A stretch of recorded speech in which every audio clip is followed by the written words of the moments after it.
কথিত আহলে কোরআনদের রেজু কোরআন অনুবাদের নামে যেই উল্টাপাল্টা ভুলভাল ব্যাখ্যা করে যাচ্ছে, সেই ব্যাখ্যার জবাব দেওয়াটা কি প্রয়োজন নয়? অবশ্যই প্রয়োজন। প্রিয় দর্শক, গত দুটি ভিডিওর মধ্যে আমি আপনাদের সামনে উপস্থাপন করেছি অনুবাদের নামে কী ধরনের ভুলভাল অনুবাদ করেছে। আজকেও সেই ধারাবাহিকতায় তৃতীয় একটি ভুল আপনাদের সামনে উপস্থাপন করতে যাচ্ছি। আমি রেজুর সাথে কোনো ধরনের আদাওয়াতি, কোনো দুশমনি বা কোনো ধরনের সূত্রামি করছি না, বরং রেজু যেই জায়গায় ভুল করেছে সেই ভুলগুলোকে ধরিয়ে দেওয়ার জন্য ভিডিও বানাচ্ছি। স্ক্রিনটাকে লক্ষ্য করুন। আর যদি তোমরা আশঙ্কা করো যে ইয়েতিমদের ব্যাপারে তোমরা ইনসাফ বা সুবিচার করতে পারবে না, তাহলে তোমরা বিয়ে করো। কাকে? ইয়েতিমদের বিধবা মা অথবা প্রাপ্তবয়স্ক ইয়েতিম নারীদের মধ্যে যাকে তোমাদের ভালো লাগে, 2টি, 3টি অথবা 4টি। এখানেই হচ্ছে আমাদের আপত্তির বিষয়। ইয়েতিমদের বিধবা মা অথবা প্রাপ্তবয়স্ক ইয়েতিম নারীদের মধ্যে যাকে তোমাদের ভালো লাগে, 2টি, 3টি অথবা 4টি। আর যদি ভয় করো যে তোমরা সমান আচরণ ইনসাফ করতে পারবে না, তাহলে সন্তানসহ বিধবা মায়েদের প্রতি তবে মাত্র একজন অথবা তোমাদের ডান হাত শপথের মাধ্যমে যার মালিক হয়েছ তাদের মধ্য থেকে এটা তোমাদের জুলুম অবিচার না করার নিকটতর। প্রিয় দর্শক, এখানে কতগুলো সমস্যা করেছে, আমি যদি বিষয়গুলো আপনাদের সামনে এক এক করে তুলে ধরি। এখানে সে এই তর্জমাটা কোথায় পেল? ইয়েতিমদের বিধবা মা অথবা প্রাপ্তবয়স্ক ইয়েতিম নারীদের মধ্যে যাকে তোমাদের ভালো লাগে, 2টি, 3টি অথবা 4টি। এই তর্জমা কোথায় পেয়েছে? আয়াতে কারিমা কি বলছে? ইয়েতিমদেরকে মানে ইয়েতিমদের 4টা, 3টা, 2টা যারা আছে, অর্থাৎ যারা ইয়েতিম মেয়ে মহিলা, সেই মেয়ে মহিলাদের মধ্য থেকে 2টি, 3টি, 4টি বিয়ে করবে, নাকি স্বাধীনা মেয়ে মহিলাদেরকে 2টি, 3টি, 4টি বিয়ে করবে? এই বিষয় নিয়ে আমরা সরাসরি আরবির মধ্যে চলে যাই। সেই আরবির মধ্যে কি বলা হয়েছে আপনারা একটু লক্ষ্য করেন, দেখেন। আরবির মধ্যে বলা হচ্ছে যে ওয়া ইন খিফতুম আল্লা তুকসিতু ফিল ইয়াতামা। এই দেখেন, ওয়া ইন খিফতুম আল্লা তুকসিতু ফিল ইয়াতামা। এই যে ওয়া ইন খিফতুম আল্লা তুকসিতু ফিল ইয়াতামা, যদি তোমরা ভয় করো, আল্লা তুকসিতু কিসের? তোমরা সুবিচার করতে পারবে না, এ ধরনের ভয় যদি তোমরা করো, কাদের? ফিল ইয়াতামা, ইয়েতিমদের ক্ষেত্রে। অর্থাৎ আহলে আরবদের মধ্যে যারা ইয়েতিমদের লালন পালন করত, সে সকল ব্যক্তিরা ইয়েতিম মেয়েদেরকে বিয়ে করত অথবা করত না।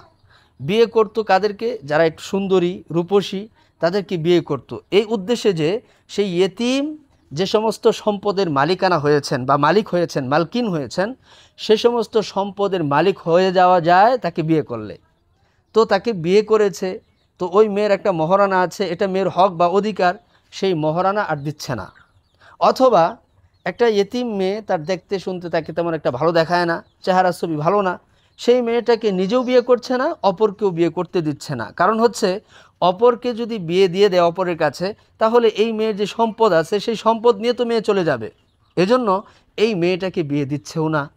তো আল্লাহ তাআলা এই বিষয়কে লক্ষ্য করে আয়াতে কারিমাটা অবতীর্ণ করলেন, প্রথম জুজ বা অংশ এই ওয়া ইন খিফতুম আল্লাহ তুকসিতু ফিল ইয়াতামা, যদি তোমরা আশঙ্কা করো, ভয় করো, ইয়েতিমদের ক্ষেত্রে ইনসাফ প্রতিষ্ঠা করতে পারবে না, এ ধরনের ভয় বা আশঙ্কা যদি করো, তাহলে ইয়েতিমদের বিয়ে করার দরকার নেই। কাদেরকে করবে?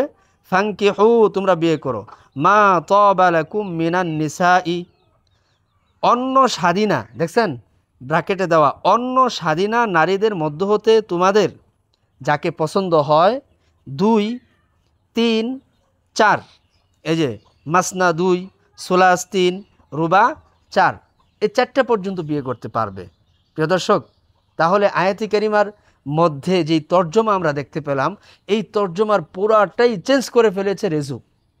তাহলে একজন ব্যক্তি কোরআন নিয়ে যদি এ ধরনের উল্টাপাল্টা অনুবাদ করে, আর সেই ব্যক্তির ব্যাপারে যদি আমরা বক্তব্য দেই, তাহলে আমরা হয়ে যাই সে সমস্ত ব্যক্তিদের ভক্তবৃন্দ যারা আছে তাদের কাছে আমরা হয়ে যাই কি জানেন? ইসলাম বিদ্বেষী, কোরআন বিদ্বেষী। আরে ভাই, কোরআন বিদ্বেষী আসলে কে? আপনারা একটু লক্ষ্য করেন।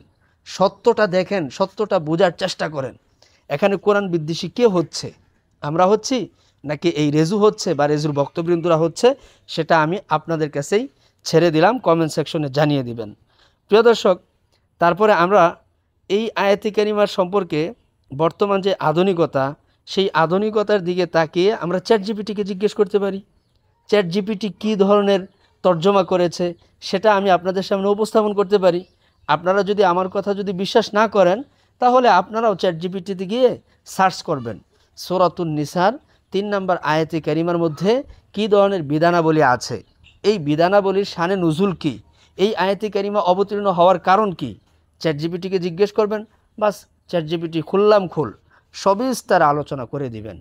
ওয়া ইন খিফতুম আল্লাহ তুকসিতু ফিল ইয়াতামা, এই যে আয়াতটা এসেছে, এই আয়াতটা আসার পিছনে আসলে কারণ কি আপনি জিজ্ঞেস করেন, বাস একবারে পরিষ্কারভাবে সবিস্তারে আপনার সামনে আলোচনা করে দিবে। দেখুন, ওয়া ইন খিফতুম আল্লাহ তুকসিতু ফিল ইয়াতামা ফানকিহু মা তাবা লাকুম মিনান নিসাই মাসনা ওয়া সুলাসা ওয়া রুবা ফাইন খিফতুম আল্লাহ তা'দিলু ফাওয়াহিদাতান আও মা মালাকাত আইমানুকুম যালিকা আদনা আল্লাহ তাউলু। তর্জমা কি করা হচ্ছে? আর যদি তোমরা ভয় করো যে ইয়েতিমদের প্রতি ন্যায় বিচার করতে পারবে না, তবে যাদেরকে তোমাদের ভালো লাগে, এখানে কিন্তু ইয়েতিম টেতিম আনেন নাই, বলছে তবে যাদেরকে তোমাদের ভালো লাগে তাদের মধ্য থেকে 2, 3 বা 4 জন নারীকে বিবাহ করো।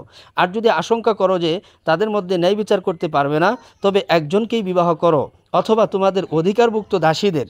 এটি অন্যায় না, এটি অন্যায় না করার অধিকতর সম্ভাবনাময়। এই শানে নজুলের দিকে তাকান।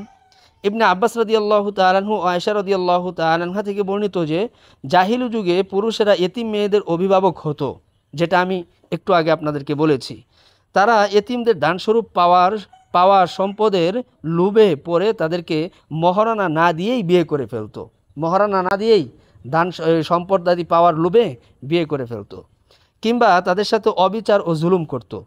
এই আয়াত অবতীর্ণ হয় তাদেরকে সতর্ক করতে যে ইনসাফ না করতে পারলে ইয়েতিমকে বিয়ে করো না। মানে ধন সম্পদের লোভে পড়ে না, ইয়েতিমের দায়িত্ব নিচ্ছে, এই দায়িত্ব নেওয়ার কথা বলে বিয়ে করে ফেলতো, আর মহারণা দিত না। তো আল্লাহ তাআলা তখন এই আয়াতে কারিমা অবতীর্ণ করলেন এই সমস্ত লোকদেরকে সতর্ক বার্তা দিতে। বিয়ে দরকার নাই, এদের বিয়ের নামে জিম্মাদারি বা দায়িত্ব নেওয়ার কোনো দরকার নাই, কারণ তোমরা তো মহারণা দিচ্ছ না। তো আল্লাহ তাআলা তখন কি বললেন, বরং অন্য নারীদের মধ্য থেকে, দেখেন, বরং অন্য নারীদের মধ্য থেকে, আমি বিষয়টা আপনাদের সামনে হাইলাইট করে তুলে ধরি, বরং অন্য নারীদের মধ্যে বিয়ে করো 2, 3 বা 4 জন। দেখছেন, এই যে 2, 3 বা 4 জন পর্যন্ত। তবে যদি ন্যায় বিচার করতে না পারো, এই যে অন্য নারী যারা আছে এদের মধ্যে যদি আবার ন্যায় বিচার করতে না পারো, তাহলে একজনই যথেষ্ট। দেখছেন, তাহলে আয়াতে কারিমার মধ্যে কি তর্জমা করা আছে আর সে কি তর্জমা করতেছে। সূত্র সহিহ বুখারী, তাফসির ইবনে কাসির 4 নম্বর খণ্ডের 279, তাফসিরে কুরতুবি। এখন আমি আরও ডিটেলসে যাই, আয়াতের বিস্তারিত ব্যাখ্যা দেখুন। ওয়া ইন খিফতুম আল্লাহ তুকসিতু ফিল ইয়াতামা, অর্থ হচ্ছে ইয়েতিম মেয়েদের প্রতি ইনসাফ না করতে পারার ভয় হলে, এটা এমন সব অভিভাবকদের উদ্দেশ্যে যারা এতিম কন্যাদের সম্পদের লোভে তাদের ন্যায্য অধিকার না দিয়ে বিয়ে করে ফেলে, তাদের উদ্দেশ্যে এটুক বলা হয়েছে। ফানকিহু মা তাবা লাকুম, এটা দ্বিতীয় জুজ, অর্থ তবে যাদেরকে পছন্দ হয় তাদের মধ্য থেকে। এই যে অন্য স্বাধীন নারীদের বিয়ে করো, এতিমদেরকে না, অন্য স্বাধীন নারীদের বিয়ে করো 2, 3 বা 4 জন পর্যন্ত। সীমা বেঁধে দেওয়া হয়েছে 4 জনের বেশি নয়। কারণ হচ্ছে ইসলামের প্রাথমিক যুগে বা ইসলামের পূর্বে 4-এর অধিক বিয়ে করার একটা প্রথা বা একটা রেওয়াজ চলমান ছিল। সেই রেওয়াজটাকে বন্ধ করে দিয়েছে ইসলাম এসে, যে একাধিক বিয়ে বলতে 4 পর্যন্ত করতে পারবে, 4-এর বেশি করা যাবে না। এক্ষেত্রেও এই আয়াতে কারিমার মধ্য দিয়েই আমাদের দেশের এই খগেনরা রসুল সাল্লাল্লাহু আলাইহি ওয়াসাল্লামের যে একাধিক বিয়ে, সেই বিষয় নিয়েও তারা প্রশ্ন করে যে আল্লাহর রসুল সাল্লাল্লাহু আলাইহি ওয়াসাল্লাম সবচেয়ে বেশি কোরআন মেনেছেন, তাহলে আল্লাহর রসুল 4-এর বেশি বিয়ে করবে, এটা কি হয়? অথচ বুখারী মুসলিমের হাদিস রসুল 9 অথবা 11টি বিয়ে করেছেন, এ ধরনের হাদিস আছে। আর এটা রসুলের জরুরত এবং প্রয়োজন ছিল, বিভিন্ন ক্ষেত্রে বিভিন্ন কারণে আল্লাহ রসুল একাধিক বিয়ে করেছেন। এই আয়াতে কারিমা যে আল্লাহ রসুলের ক্ষেত্রেই প্রযোজ্য ব্যাপারটা এমন না, সূরাতুল আহজাবের মধ্যে একটা আয়াতে কারিমা আছে, সেই আয়াতে কারিমার মাধ্যমে আল্লাহ তাআলা আল্লাহর রসুলের জন্য 4-এর অধিক বিয়ে করাটা বৈশিষ্ট্য বলেছেন। আল্লাহ তাআলা সেখানে সুস্পষ্ট উল্লেখ করে দিয়েছেন। অন্য একদিন সেই বিষয় নিয়ে আলোচনা করব। তাহলে ফাইন খিফতুম আল্লাহ তাআদিলু, যদি মনে হয় ইনসাফ রাখতে পারবে না, ন্যায় বিচার মানে খরচ, ভালোবাসা, সময় দেওয়া, আবেগে সমতা ইত্যাদি ইত্যাদি, ফাওয়াহিদাতান আও মা মালাকাত আইমানুকুম, তখন একজনকেই বিয়ে করো কিংবা অধিকারভুক্ত দাসী রাখো। এখানে কিন্তু দ্বিতীয় যেই বিষয়টা, মানে তৃতীয় এটা বলা যায় যে অধিকারভুক্ত দাসী। প্রথমত ইয়েতিমদের যদি তোমরা হুকুক আদায় করতে পারো তাহলে ইয়েতিমদের দায়িত্ব নাও, অর্থাৎ বিয়ে শাদী করো, দায়িত্ব নাও, সমস্যা নাই। আর যদি সেটা না পারো, তাদের অধিকার যদি ঠিকঠাক মতো আদায় করতে না পারো, তাহলে ইয়েতিমদের দরকার নাই, অন্য স্বাধীনা মেয়েদের মধ্য থেকে 2, 3, 4 জন বিয়ে করতে পারো, সমস্যা নেই। আর যদি এদের মধ্যেও তোমরা যদি আপনার ন্যায় নিষ্ঠা এবং ন্যায় বিচার, ইনসাফ, আদালত প্রতিষ্ঠা করতে না পারো, তাহলে একটা করো। আর যদি তাও না পারো, তাহলে ওই যে আও মা মালাকাত আইমানুকুম, তোমাদের যারা দাসী আছে এদেরকেই গ্রহণ করা সবচেয়ে শ্রেয় এবং সবচেয়ে উত্তম। যালিকা আদনা আল্লাহ তাউলু, এটাই উত্তম যাতে অন্যায় বা পারিবারিক অশান্তি না ঘটে। কারণ দাসী বা বাদীকে যদি আপনি বিয়ে করেন তাহলে সেই বিয়ের মহারণাও অর্ধেক হয়। যদি স্বাধীনা মেয়ে মহিলাকে বিয়ে করেন, যদি মহারণা হয় তখন মহারণা হবে 100%। আর যদি দাসী বা বাদীকে বিয়ে করেন তখন মহারণা হবে 50%, অর্থাৎ 50%। তাহলে স্বাধীনা মেয়ে মহিলার তুলনায় দাসীর মহারণা কম। এজন্য আল্লাহ তাআলা বললেন যে সর্বশেষ যদি তাও না পারো, তাহলে তোমাদের যে এই যুদ্ধবন্দিনী দাসী টাসী আছে এদেরকে তোমরা বিয়ে করতে পারো। তাহলে এই সমস্ত বিষয়বস্তুর মাধ্যমে সুস্পষ্ট প্রতীয়মান হয়ে যাচ্ছে যে আল্লাহর কোরআনের যেই অনুবাদ আমাদের পূর্ববর্তী ওলামায়ে কেরাম করেছেন এবং সাহাবায়ে কেরাম যেই নজরিয়ায় এবং যেই তর্জ তরিকায় অনুবাদ করেছেন, সেই তর্জ তরিকার বহিরাগত তর্জমা করেছে বর্তমান সময়ের এই খগেন, এই রেজু। অনেকেই বলবে আমি তার নাম বিকৃতি করতেছি। আরে ভাই, যেই লোকে ইসলাম নিয়ে উল্টাপাল্টা করতেছে সেই লোকের নাম আবার বিকৃতি অবিকৃতি কে আছে? হ্যাঁ, এই লোককে বারংবার বলেছি যে আপনি আপনার বিষয়বস্তু নিয়ে আসুন, বসুন, কিন্তু সে তার প্ল্যাটফর্ম ছাড়তে রাজি না। কারণ কি জানেন? তার প্ল্যাটফর্মে বসে ডিবেট করতে বা আলোচনা করতে সে মজা পায়, স্বাচ্ছন্দ্য বোধ করে। কেন? যাতে করে তার মতের বিরুদ্ধে গেলে সাথে সাথে আপনার ব্যাক স্টেজ করা যায়। আমি তার তর্জমাটা দিয়ে আবার শেষ করতে চাচ্ছি। দেখুন, আর যদি তোমরা আশঙ্কা করো যে, দেখেন কি ধরনের জালিয়াতি তর্জমার মধ্যে করেছে, এটা ঠিক আছে। আর যদি তোমরা আশঙ্কা করো যে, এটা ঠিক আছে, তারপরে বলেছে কি, ইয়েতিমদের ব্যাপারে তোমরা ইনসাফ বা সুবিচার করতে পারবে না, এ পর্যন্ত ঠিক আছে। তাহলে তোমরা বিয়ে করো কাকে? ইয়েতিমদের বিধবা মা অথবা প্রাপ্তবয়স্ক ইয়েতিম নারীদের মধ্যে যাকে তোমাদের ভালো লাগে, 2টি, 3টি অথবা 4টি। এই জায়গায় সমস্যা করেছে, মানে সেই ইয়েতিমদের বিয়ে করার কথা বলতেছে, অথচ ইয়েতিমদের বিয়ে করার অপশনটা আগে চলেই গেছে। আগে কিন্তু চলেই গেছে যে ইয়েতিমদের যেহেতু তোমরা ইনসাফ করতে পারতেছো না, সুতরাং অন্য স্বাধীনা মেয়েদেরকে বিয়ে করো, 2, 3, 4, এ কথা বলা হচ্ছে। কিন্তু সে বলতেছে কি, ইয়েতিমদের মা, বিধবা মা, প্রাপ্তবয়স্ক ইত্যাদি ইত্যাদি। অর্থাৎ এই লুকি বলে মোল্লারা ব্যাখ্যা করে কোরআনটাকে নিজেদের মতো মানুষের সামনে উপস্থাপন করেছে, অথচ এই লোকটাই নিজে কি করতেছে, আবার ব্যাখ্যা করতেছে। অর্থাৎ বিষয়টা এমন হয়ে যাচ্ছে যে নিজের বেলায় আরাম আর অন্যের বেলায় হারাম, ব্যাপারটা কিন্তু এমন হয়ে গেছে। তো এই সমস্ত খগেনরা কি মানুষের সামনে ইসলাম প্রচার করতেছে? না। আচ্ছা, আমি শেষ কথা একটা জিনিস জিজ্ঞেস করি আপনাদেরকে, যারা দর্শক, যারা ওনার ভক্তবৃন্দ আছেন, এই খগেনে কি আরবি ব্যাকরণ জানে? উসুলে তাফসির জানে? আরবির মধ্যে ফাসাহাত, বালাগাত, মান্তেক, তারপরে হচ্ছে নাহু, সরফ, আরও বিভিন্ন বিষয়বস্তু আছে। একটা আয়াতি কারিমার বা একটা ওয়ার্ডের তর্জমা করতে গেলে যেই শিক্ষা দীক্ষা দরকার, সেই শিক্ষা দীক্ষা কি এই রেজুর মধ্যে আছে? একটুও নেই, এক কিঞ্চিত পরিমাণ নাই। আমি চ্যালেঞ্জ করতে পারি, যেই লোক বিশুদ্ধভাবে পড়তেই পারে না, তাহলে সেই লোক আবার অনুবাদ করে কোত্থেকে?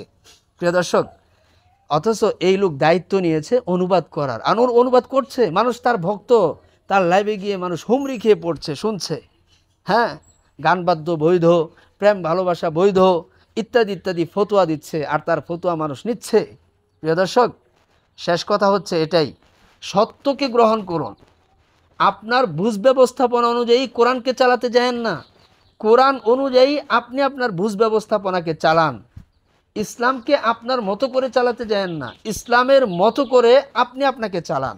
তাহলে সিরাতে মুস্তাকিম পাবেন, সহজ রাস্তা পাবেন, সোজা পথ পাবেন। আর যদি এদিক সেদিক করেন তাহলে এই খগেনদের খপ্পরে পড়ে, মানবরূপী শয়তানদের খপ্পরে পড়ে, এদের ধোঁকা প্রতারণা ছলচাতুরির খপ্পরে পড়ে জাহান্নামের দিকে আপনাদের যেতে হবে। আল্লাহ তাআলা আমাদেরকে বোঝার মতো তৌফিক দান করেন, সঠিক সমঝ আমাদেরকে দান করেন। আজকে এ পর্যন্তই। ভালো থাকুন, সুস্থ থাকুন। কথা হবে আবার পরবর্তীতে অন্য কোনো বিষয় নিয়ে। আসসালামু আলাইকুম ওয়া রাহমাতুল্লাহ।